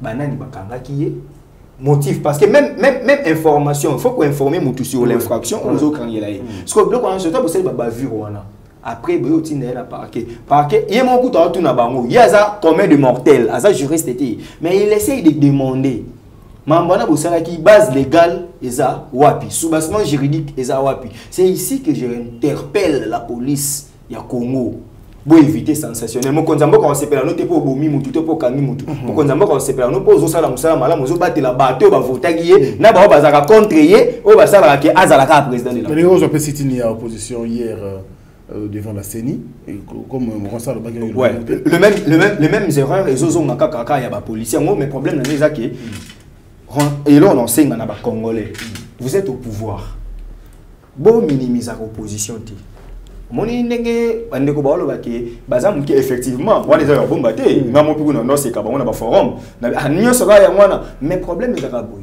si Félix Tshisekedi était d'ailleurs mieux entouré na ba stratège ya pouvoir bana ba tali c'est moni pe son âme vie wana kitengeyezu tala kitengeyezu pendant zalaki pemeni ya Fachi avant kufa au moins ki bablo mususu à part ba bablo ba langage to bana condamner Fachi mo ba ni ba précipitation na ba service ni musunde ya mo ba incompétent ba sécurité na ba communication tout ça mais au moins ki Fachi la ki na ba cadrage mo ebele kelelo botika ba opposant ba marcher vous avez compris que hier ils étaient même pas nombreux non pourquoi les empêcher pour moi ba jojara pouvoir ndeni Fachi malobi katunga lobi kaza populaire o le kanga botika na marcher. Ce que tu as marché, qui cherche à combien 15 millions d'habitants. Admis combien 2 millions. Il faut prendre ce type au sérieux. Il faut le neutraliser politiquement. Mais puisque Bino pour empêcher, il y a des gens capables de 2 millions. Bino pour empêcher, à table, il y a 200 personnes dans le 2 millions, et puis, quand vous avez donné le go, il y a marche, mais vous avez refusé les rassemblements de plus de 10 personnes. Bon, on s'est rassemblés, mais pour la marche, si il y a jeudi, moi je vais trouver ça un fiasco au niveau de la mobilisation, il y a opposition, mais l'autre est si on force, on dit la langage, empêcher bisou. Empêcher biso to kota to sali forcing to paralyser ville to sali ce botika ki bango boko jauger so baza makasi bo se préparer en conséquence so baza pété bo comprendre opposition pété mais si avant benga bango opposition pété faut botta la rendement na bango na société ezali puisque bo permettre bango te ba bimisa tant fayu la banane en 2019 on ça ba plaît tout le monde avait peur de lui mais tant comment kita yo mona ba tuté ya comment luka ba alliance non c'est comme ça qu'on jauge l'opposition. Est-ce que c'est la même chose qui oh et ça la magie pe pona Moïse Katumbi Yazaki na voilà, il voulait se rendre aussi au Congo central, à ça les politiciens, à ça les présidents d'un parti politique, où il faut l'installer partout non, en RDC. Pourquoi empêcher au Québec qu'on va nous devons éviter le mimétisme. C'est-à-dire, aux en France, ils ont besoin ça là-haut. Ndenge les États-Unis, ils ont besoin de ça là-bas. Oui, il faut to copier automoni que ezo bala na ba réalité na biso o ezo bala na ba réalité na biso te to ko copier ngo kaka boyete ozomona les pouvoirs on joue pas avec. Je comprends lorsqu'on a l'opposition on doit dire ça non botika on va marcher na bango qu'est-ce qu'ils vont faire botika bango oui. Il y a une opposition. Non, il y a une opposition. Est-ce qu'il y a un discours? On a cité. On a platé. Moi, je ne le traite pas comme un opposant. Il est journaliste et même ça, on a penché. D'accord. Les pouvoirs, on ne joue pas avec. Au moins, na Tunisie, Ben Ali est parti comment? Ben Ali est Kei Kaka. Nani un vendeur ambulant. Baboto le biloko na police ami Tumbi ba marche bandi Ben Ali akenda. Kadhafi lelo soki ba kunde wa pango akenda neni. Ono be tidia kaka bazala ko we la parking bazako we la boye pe komi ba mettre police ye akenda. Nakoma no tangelo même Blaise Compaoré. Ça dit que pouvoir ba sarana nango te. Ozo comprendre. Et puis, le pouvoir, ils ont répété. Et puis, le président l'a dit en Chine. Information, le président Tshisekedi a dit opposant, Steve Toye bien voté. Est-ce que pourquoi les gens peut-être ne se posaient pas des questions que Etienne Tshisekedi pouvait dire ce qu'il voulait dire. Mais Kabila Zaro Simbete. Parce que, on la politique, Franck. Ce qui est dit que Steve va combattre les gens qui ont une idée. Steve va combattre les gens qui ont pas la place. Oui, mais façon même il répondre à l'attaque à Steve, et vous en êtes différent. Dans ce qui est dit que Steve bazo instrumentaliser par exemple na France Stéma ou aza ennemi géré nanga pour ça la mabe et surtout sachant que Franck est plus puissant que moi na vous permettre été dis-moi un peu opposition no malunga o Katumbi asala na mboka oyo Kabila wa otinde na exil opposition no malunga oyo ti Moïse Katumbi asala ko leka Etienne Tshisekedi o asenga memba kangele Kabila. Mais propos on signera Etienne na résidence surveillée paix à son âme lelo. Mais à travers aussi mbete alors ça service vous pouvez tout faire sauf beaucoup simba vie na été. Pour ayebi combat ya papa wana.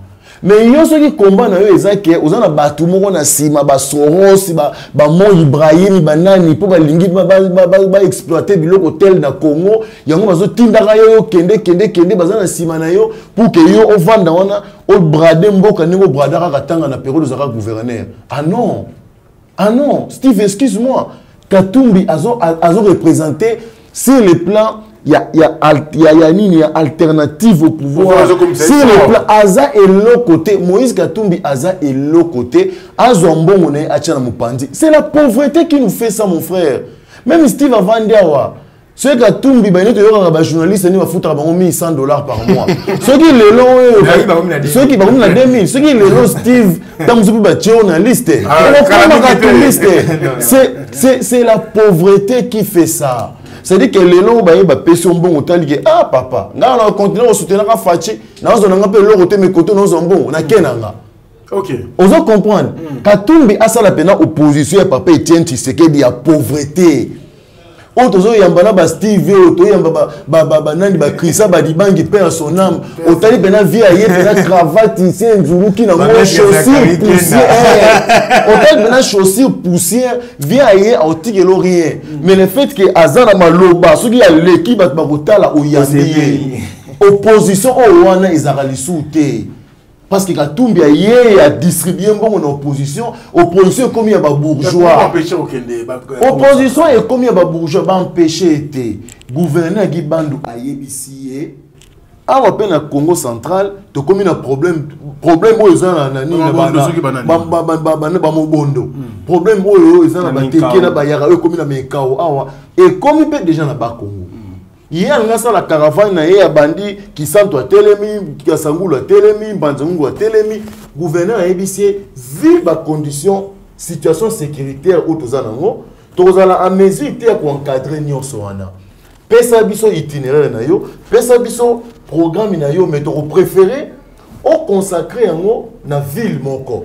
C'est-à-dire, au les gens au pépi bateau leki na yo. Au leki au pépi na yo, mais au décider par exemple Matadi, Boma ou Mwanda ou Tchela, je ne sais pas moi, des places où yo au conseil la meeting, au conseil la discours na où ils a destiné na bana ya Congo central. Et puis vi où auto les gars na Kinshasa. Mais quand on pousse à voyager, on attend de 48 ou 72 heures. Pour que nous ayons précaution pour la sécurité. D'accord. Moïse Katumbi a beau répondre à gouverneur. À l'objet hier, ok, de 42 mois, mais attends mon frère. Katumbi est un Steve. Ngana to bimara to côté na mutu na Steve toke qui sent tout toke ce qui chite lukaya to zongi na biso pour to représenter et l'autre. Là on rejoint le Steve. Mais ce n'est pas la refus wana des ovimbi ça azo comme munene. Mais c'est ça que je dis, ils ont comme ça munene était. Batu oyo les Congolais est pris de bon sens. Bazo comprendre les intentions ya mutu wana. Est-ce que Franck il ni tout dans la guerre na est na ba M23. Ils ont moment pour créer sous tension à l'interne. Dans le moment où nous avons défaire Kagame na ba supplétif na M23. Dans le moment il faut que nous pélisser à l'interne. Mais attends, ce qui est Moïse Katumbi wana banda guerre ya est wana et bandi guerre est tout tout parce que Bénin c'est pour a dit to longola na langage na biso guerre est to guerre Congo. Depuis guerre, on a bandit la partie à Est. Si on yoki Moïse Katumbi dans des termes clairs, qu'on le voit que non, Kagame retire tes copains, retire tes enfants, retire tes militaires dans le sol congolais, zongi ça va na Rwanda. Si on yoki Moïse Katumbi, si on yoki Olivier Kamitatu, va condamner Rwanda.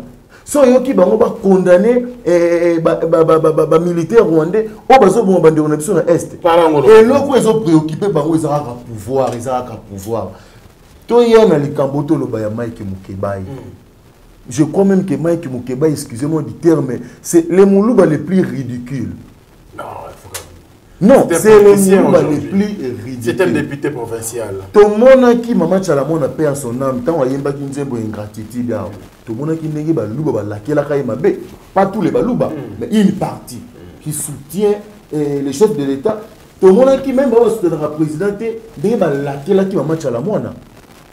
Mais les noms, Mike Mukebai qui permet Daniel Issafou en face naie a finga baluba aloba ki baluba to le côté la bino moko moko et Mike Mukebai a télé les autres la Daniel Issafou azoloba yé Mike Mukebai a kanisi Mike Daniel Issafou ko tika Mike Mukebai a télé les autres finga ba Congo azo finga ba yombe en face à Daniel Issafou to la Mike Mukebai vous croyez na populisme de Daniel Issafou wana qui voulu sina le bagwana pe atiki na ye Mike Mukebai bani ko vilipande ba Congo bani ko vilipande ba yombe Mike Mukebai a télé wana.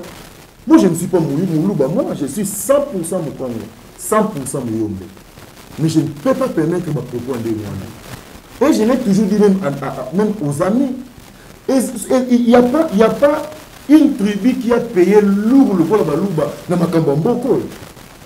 Batu nyonso ba figure emblématique nyonso ba kufa ezala na conquête indépendance ezala Balouba. Lumumba auto fêtera lelo héros national même si on baza mukeke la maison espace libre espace kasa ite ba aussi mukendi ba on soit comme ça fond de commerce ba opposa nyonso aussi mukendi et nani Thérèse Katanga bazaki bikolo Balouba te.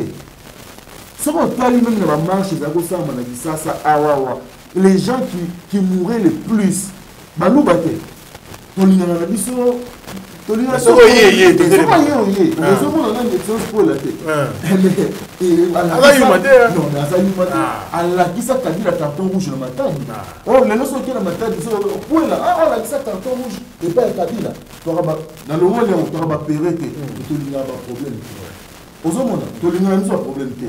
évite les problèmes, mais on qui sont mais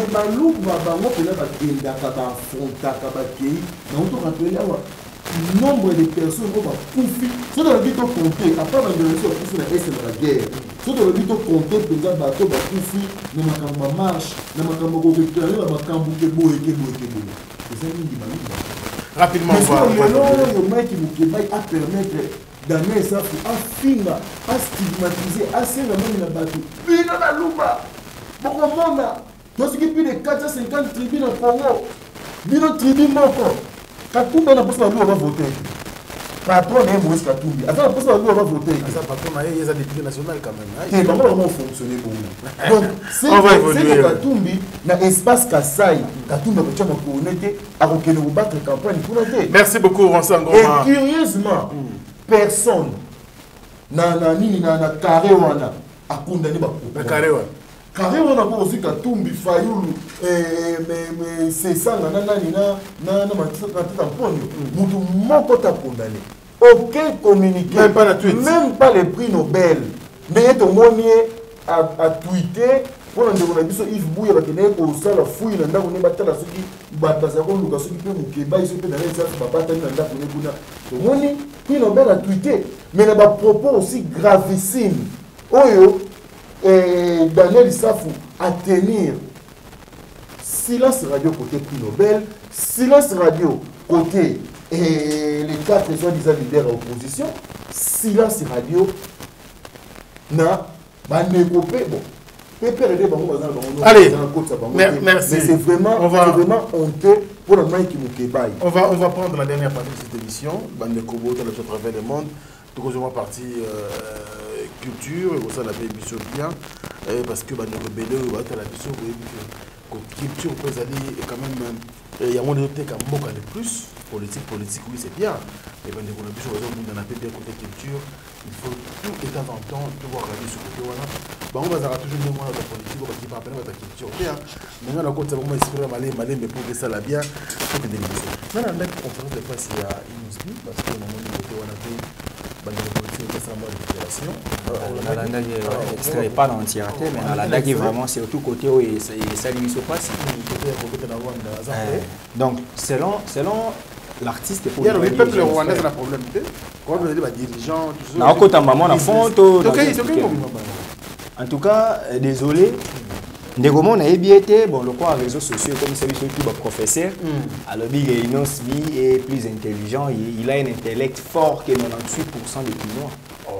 Mais Zach là vous comprendre je lui ai dit papa peut-être il passe à l'université cher frère Wazawa ayebi yo tout peut-être tu as plateau moto yebani ayebi biloko ba vient tama basala biso ba doyer makelele ba nini moi je fais la politique extérieure le journalisme je fais les journalistes de politique extérieure j'ai fait le droit public n'ayebi pas si il y a kolala kocha makolo na mai pona kotanga n'ayebi pas si il y a faire fonctionner mutu pour bimisani donc dire que ba Kinois 98% baza moins intelligent que Inosbi. En tout cas, j'ai regretté. Le problème, les amis, notre artiste pense pour lui que lié à la réalité, il y a Est, il y a République démocratique du Congo. Bango kuna ba la conception mususu. Il y a Rwanda que biso ba Kinois, otoza musika na Rwanda. Bango biso na kin awa tout le monde a rendu ba nyonso ya Est ba za ba Rwandais la preuve yé azwa comment revendre na Kinshasa ayekola lingala mais biso to critiquer kaka Rwandais. Il n'a pas aussi tort de le dire mais Franck il y a vrai Kinois Rosara Kinois na Kinois. Vous voyez que biso ba Kinois to rabata ba taquin to tumbola na moto. To za kudu ayo muyaka. Le président Mutemate. Muyaka to tumbola na bongo. Et puis qui ne sait pas que Est na biso une partie de la banilotique. To tanga na histoire te na mboka oyo que parmi ba peuple ya Congo to na banilotique. Ceux qui sont aux Congolais mais aux nilotiques, to bi aux nilotiques. Aux morphologiquement aux ndenge na Rwandais. Vous n'êtes pas le même peuple. Donc, Ezaki manque à sagesse. Les garçons, l'artiste doit chercher un bon conseiller en communication. Il faut apprendre à ébeler. À force, il y a contredire les propos, il y a considérer comme adversaire. Il y a un moment où je vous amène à l'idée. Citation. Inosbi dit, hier, il y a un problème dans le peuple rwandais, mais il y a un problème dans le gouvernement rwandais. Parce que l'autorité rwandaise, à la base, il y a un massacre. Mais le peuple rwandais a un problème. Oui. Ce qui concerne Abeta, c'est du business à Kobeta. Oui. Tous ont eu 2 mois passés. Emmanuel Macron a eu Kinshasa, président français. Le fait que Fali Azalaginaye, tout le monde a traité Fali de traître. Inosbi n'est pas confrère dans la vie sur Israël Mutombo. Alors que Yépé a qui invitation à qui Ndekobeta na Al de la Gombe. C'est qui peuple congolais mais à l'honneur il y a président français. Pourquoi? Parce que lui considère que Macron azali mutu ou azali ko soutenir Rwanda ba sa biso mabe. Donc Macron a le droit ennemi na biso indirect. Étant patriote congolais, à côté de beta te place Macron avant dit ACP là, la musique alors qu'il y a Tindara Rwandais baboma biso. On avait applaudi par 90% des Congolais. Ah voilà un garçon qui réfléchit bien, contrairement à Fali qui est matérialiste. Mais essayez même pas de moi. Si Fali a joué pour un indirect, un ennemi indirect, mais est-ce qu'on promet que ce n'est pas direct ou anande? Yo kende na yo. Et puis il faut y bayango. Ceux qui s'y concert wana pas un problème au peuple rwandais. Mais ceux qui sponsor, sont montés organisés concert na yé, aza autorité rwandaise. Ou aza commanditaire ya M23. A Robert pour les Rwandais parce qu'il y a un problème avec les Rwandais, mais Moutou a besoin de Congolais pour financer le concert. Au moment où Esika, Bandeko, Bazo Zala sensationnel, Neko innocent, Baloumé, Ezaki tant. Le corps a un petit méchant, peut-être en ligne les cas présenter des excuses. Mais aïe, Bayango, au moment où les artistes et les bandes connaître que shit dans une émission, quand on a sortie médiatique. Neuf de l'écran dans une émission, Ezaka est noté. On passe dans le média pour apporter quelque chose. Les gâtés, mon abisso, comment célébrer. Non. En tout cas, mon frère m'a déçu. Na ba propos. Na ba te ba lo ba ke Azan a raison. Puisque on a problème na Rwanda. Toi, on a problème na Rwanda. Pourquoi tu as un problème na Rwanda? Dès lors que Kagame a engagé Rwanda dans Jeune Afrique, que bango comment il faut récupérer Goma parce qu'ils ont une partie na bango. On a un problème le peuple rwandais. Directement. C'est quoi? Pourquoi lui il doit les soutenir? On s'en va. Même question. Oui, Dengue Steve Otolo, je pense que bah propos il y a Inosbi qui est ridicule. Inosbi doit sortir un peu la carcan on a la famille. Il y a quarto na bango na ce qui ba 4 ce qui peut 5 quarto on a 5 qui m'a mis la photo tout le monde. Donc Abimana nous à s'émanciper un peu à comme indépendant d'esprit. Il ne peut pas tenir des propos pareils. Il ne peut pas. Steve Otoloba a ok. Tant qu'on a le mec qui a boire comme na a de la Gombe sur demande à Macron. Bah bête là qui m'a beaucoup. Mais ce que tu as les gens qui va comme finga. Moni ba gens ba congolais parallèle au tozolo de la mambalo et chani à quoi. Ba congolais parallèle ba ils n'ont subi. Donc je pense que ils n'ont subi. Il faut le commencer à l'ensemble. Il faut le commencer à l'ensemble. Oui, il faut le commencer à l'ensemble. Il y a 1000 linga, il y a ensemble, parce que Aza envoûté. Maloba, on y a bimis na monogono, je ne crois pas qu'il y ait un penza et pas na yé, ils ont envoûtement. Ce n'est pas vrai. Parce que non, il faut comprendre que le monde de la musique, le monde de la attaque, le monde de la nuit, je ne les défends pas. Mais je ne peux pas comprendre. Je ne peux pas admettre.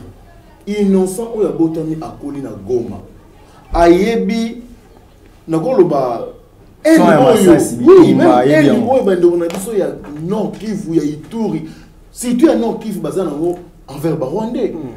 Donc koya koloba boyeke et nous avons un problème dans le peuple rwandais, nous avons un problème avec les dirigeants. Donc c'est un peu comme un Ukrainien, Azolo Bakeno, nous avons en Russie, nous avons Poutine, nous avons mais non.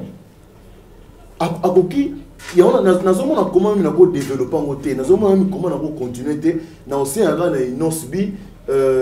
petit frère qui est de Nzambe. Basa ebele luka pena basa la nzambe ya solo basambe la yo ba délivrer yo ba désenvoûter yo et innocent normal du soutien. Merci innocent normal soutien toute la partie culturelle et émission. Alors tout le monde presque na souka Fally Ipupa demain va jouer au stade Massamba Débat à Brazzaville. Je pense que vous avez informé Steve. Ouais. Un mot par rapport à l'artiste. Ouais, merci. Mais avant on a renchéri Kairo Sarah Lobi pour dans Loba qui presque mieux seulement Inosbi. Oui. Mais Inosbi Azana choix moko. Il y a ce qu'on appelle les cerceaux patriotiques. Moni tant au sali bêtise ya bongo ya communication. Étant qu'humain, et surtout professionnel, dans la carrière liboso na ya 25 ans dans 25-26 ans de mois bon. Donc c'est-à-dire admettons qu'il y a comme un âge papa Noël, papa Jean Bombenga. Ce il faut commencer à 80 ans étant qu'artiste et musicien. C'est-à-dire à quoi gâcher les 70 restes de la carrière na été pour na une communication mauvaise que ça là qui a un choix moko ce qui inosbi a ligne carrière na ye local aza congolais à s'excuser à ça la soit conférence ou une vidéo ou stratégie de communication na ba ça là qui et comme vraiment partout o ya koloba que non peut-être il y a une erreur il y a communication mais penser na ngeza là qui boye parce que aucun congolais sérieux donc à garder silence non ça là bon ce qui a gardé tout silence c'est bomier.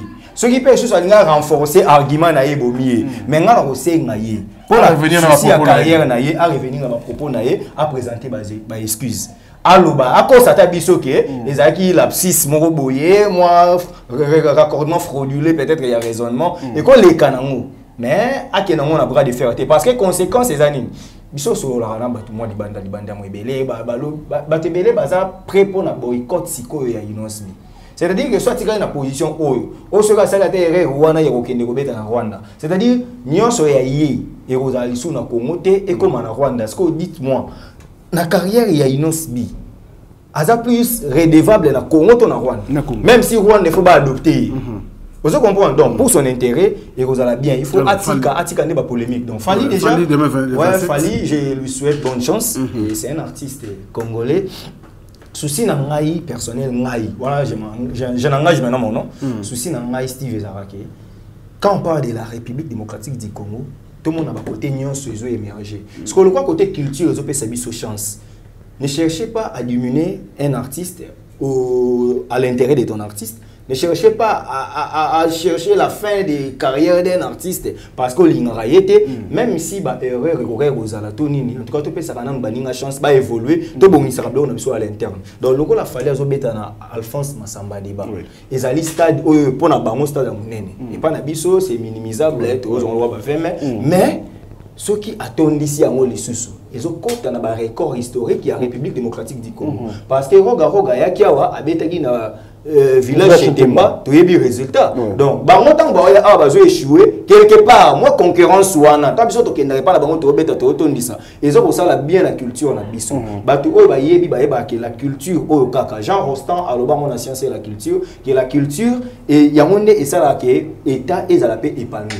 Et ça kaka politique au biso to vendre la raté. Donc aujourd'hui étant que politique, pour moi même yo montant mon question de culture bien, bah moi bah trop politique. Les gens voient comme si ne biso to la politique. Non, la culture fait partie de la politique. La preuve, tu as un ministère de tutelle ou un ministère de la culture. C'est-à-dire, la politique, il faut la politique culturelle. Parce qu'on a politique culturelle, une fois aux affaires, on fera en sorte que la culture est la mieux vendue pour créer une industrie. Mais le quoi, tu as ce qu'on a soldat moko.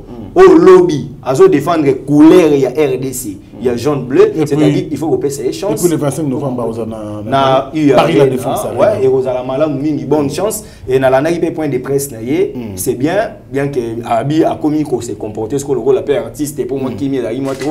Mais à recadrer les sous-bâtir, à se concentrer, car n'est pas félicité. Pour ce cas, continue bien.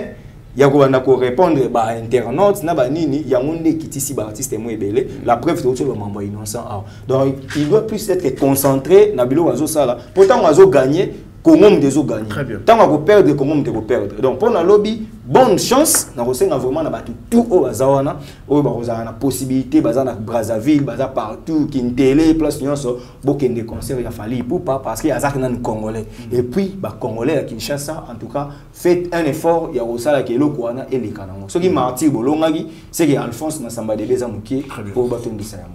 Super, merci beaucoup. Ronsang Goma, la même question. Je pense que Fally déjà l'objet à Alphonse Massamba Deba. Ils ont stade, bon, ils ont martyrté. Et puis le 25 novembre prochain, vous allez à Paris la Défense Arena.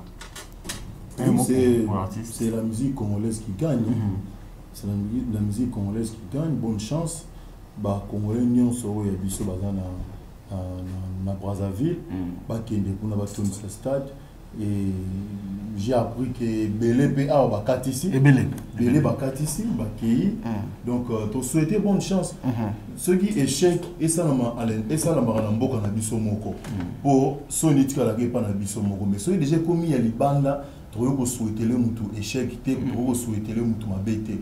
Donc nenga zo beta kuna abeta bien aibake a simbine drapeau na biso sur le plan culturel.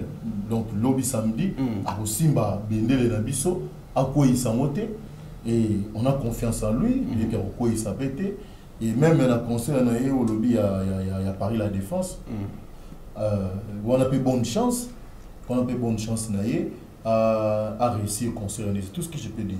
Kofi Olomide qui dit toujours qu'il sera le premier Africain francophone, francophone, qui va jouer à Paris la Défense, l'Arena Bianchi, jusqu'à la preuve du contraire. La date n'est pas encore connue, le concert n'est pas encore affiché sur le site officiel de UI Arena. Ils ont créé une contradiction. Non, ils ont créé une contradiction, c'est son droit. D'accord. C'est son droit, il y a le baquet. Tout comme pays à vos dates na juillet ou na août, comme peut au monde après vieux jossard aux dates na fin du mois de juin. Comme peut au monde après papa chéri j'ai bien piana. Azui na début à juin. Donc c'est des bonnes guerres. On ne peut pas au pays que ça bat mal loba que yo faut loba karabo yo faut loba karabo. Il y a rien dans mon pays où tu as ceux qui ont Covid 2021, 2022, annulé concert on a ndesi abetapé déjà un mot donc bato bazongo na sens te que puisque tel a tché déjà bato musu ba tcha sous te bazena tel a beta non ce qui a eu date na ye a beti na ye d'accord pour Kofi Olomide Steve pour Kofi Olomide et le moment où ça a lobby et ça des bonnes guerres ce sont des bonnes guerres et na monde auto ça même na monde il y a journalisme tout ça la concurrence na so loyal fonata la paix ah franka ya même tout boye émission na pe fona ki na ngo boye na ça boye ce sont des bonnes guerres et le bité que faut oboma mutu ngai nazomona ngo penza sacrilège te pour que mutu moko nda banda ko beta na Paris la Défense Arena liboso baninga na mais problème ya ke bato ba beta papa tabule ya beta ka Olympia liboso mais après ba JB Olympia les a retenu to le baké ya JB to tiens au moins ka après ya ka sima papa tabule je ne pense pas donc moi je pense que oyo nyonso ko beta surtout ceux les congolais premier défi na biso ya plein ko vendre culture na biso et puis les loyo to komi goyo kama moi lingala na moni Irsil Pechanga sali film na Hollywood wana koti ba mo ya lingala biloko wana moni nga sa littéraire latin ezaka dialecte ya Italie centrale ti ebima lelo eko malang mere bota ba français ba portugais ba roumain ezaka la culture c'est-à-dire na époque royaume Romulus basala expansion linguistique donc les lopingas tant non mon ba congolais surtout bato ba yemba na Congo o ba beta babanda carrière na kin na Congo bazo kende côté ka culture na biso eza bien pona ngai débat ya kobanda mutali boso na Paris la Défense Arena na kozala mutasuka c'est pas mon problème moi mon problème est que na lingi na mona ba congolais bazo beta penza bazo réussir Paris c'est les Congo très bien et monsieur Baksana rapidement monsieur Salobi omoni lelo Franck nene bosala raba émission, il y a musique, chronique et tout. Ils font aussi marteler sur ça. On dit Steve Otolobelo moko très très important. Ils appellent qualité à spectacle. Au moins papa taboula étant à betara Olympe to zala raté. Na ba Steve o na ba yo ba to zala té. Mais ce qui va zongi si ba image wana ozomona on dirait fallait poser dans la période wana. So otali ba Olympe ba maman beti ya sikini ba beta. Ozana qui te dit, oh, mais c'était une grande dame. Il faut que la ministère va continuer la ligne. Autoloba awa, les lois na mis tout kana biso na banda ku na boîte de vie na banini. Ce qui va tché Zénith à JB to téléma toujours. Ce qui oche Olympia Kofi, oche Bercy à Kofi, oche même Zénith pe ya Ranson. Tu sens que tout sont na ba période wana. Mais ce que je déplore na ba conseil les obeta mikolo yo. Donc, objectif est ça, plein point barre.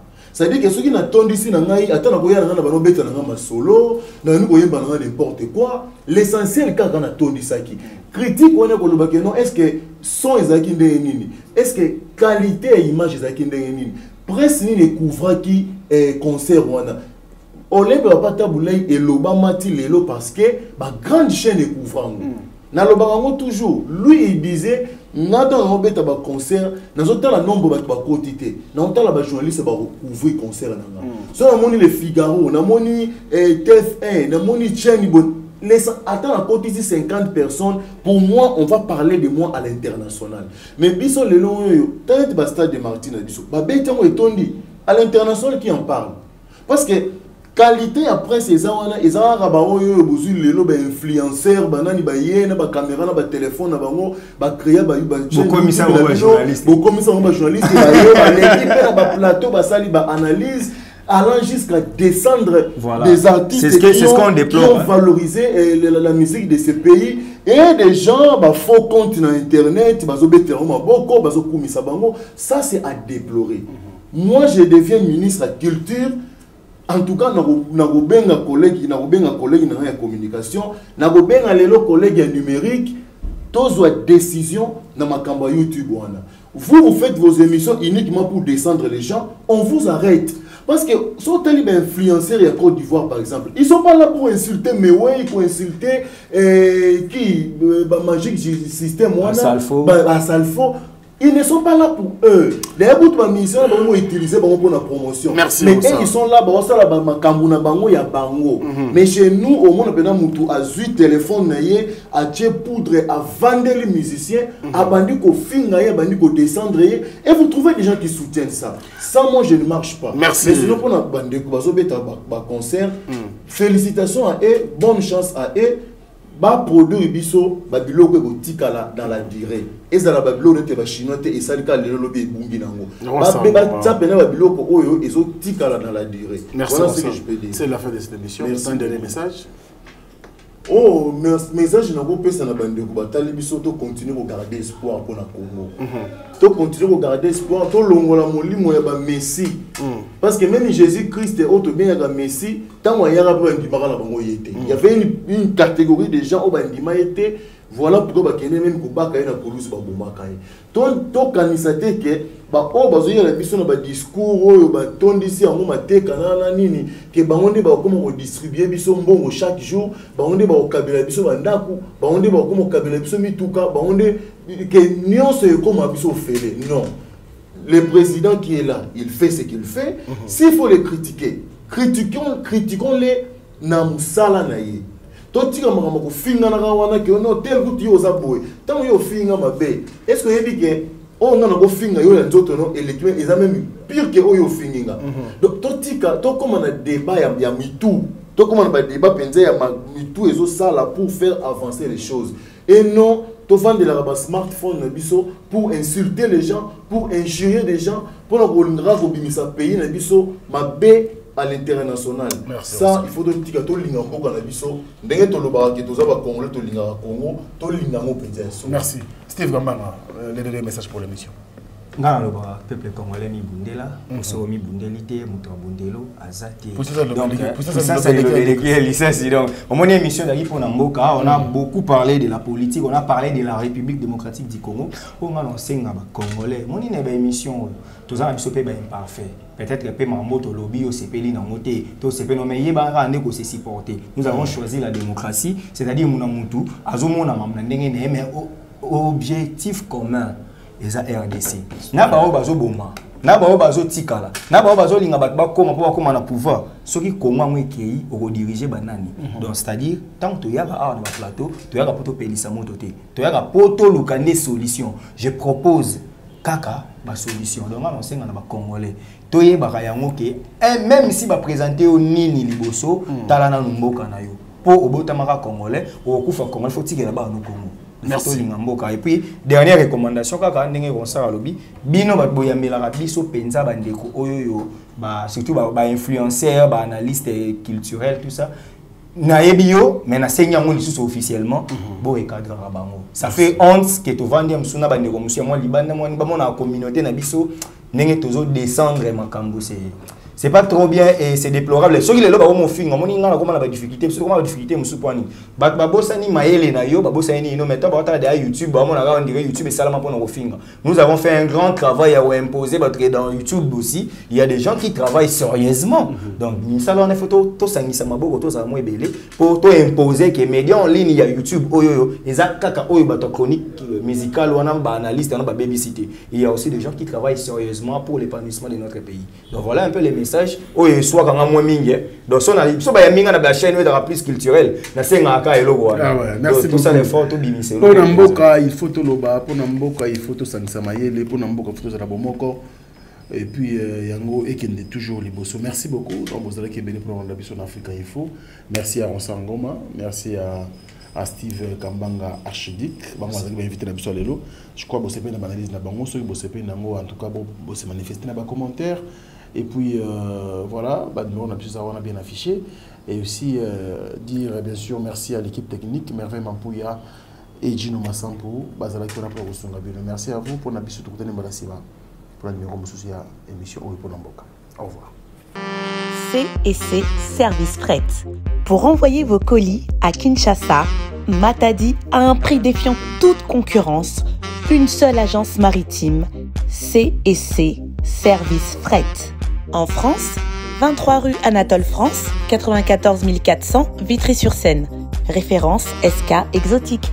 À Kinshasa, immeuble Beaumaillé Musique, 2 rue des Avocats, Limité, 1er rue, Funa, référence en face de l'église du pasteur Wallo. Les départs se font 2 fois par mois par container. Paris, Kinshasa, Paris, Matadi. L'enlèvement se fait à votre domicile en France. C&C Service Fret. Au Tirtembe, au Moniango.